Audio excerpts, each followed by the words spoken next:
आज भुवनेश्वर स्थित पुलिस भवन में 73तम सर्वभारतीय पुलिस हॉकी चैंपियनशिप 2025 सटन रेजर समारोह अनुष्ठित हो जाइछि। राज्य आरक्षी महानिर्देशक श्री जोगेश बहादुर खुरानिया यह कार्यक्रम में मुख्य अतिथि भाव जोगदे 73तम सर्वभारतीय पुलिस हॉकी चैंपियनशिप 2025 लोगो एवं मास्कट आशा को लोकार्पण करिसेंति।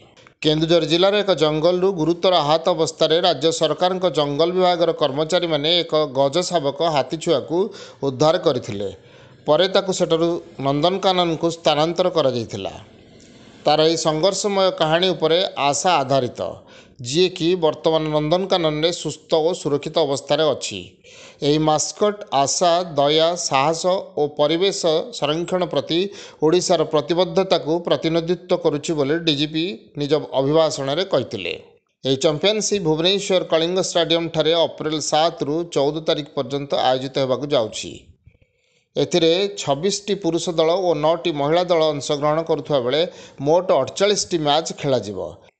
यह कार्यक्रम में अन्य मध्य आयोजक कमिटीर उपसभापति तथा अतिरिक्त आरक्षी महानिर्देशक श्री दयाल गंगवार, आयोजन कमिटीर उपसभापति तथा अतिरिक्त आरक्षी महानिर्देशक श्री राजेश कुमार, आयोजन कमिटीर संपादक तथा आईजी श्री अनूप कुमार साहू, समस्त टीम्र मैनेजर एवं अधिनायक पुलिस अधिकारी प्रमुख उपस्थित थिले। भुवनेश्वर संग्राम दास रिपोर्ट, नागराज न्यूज।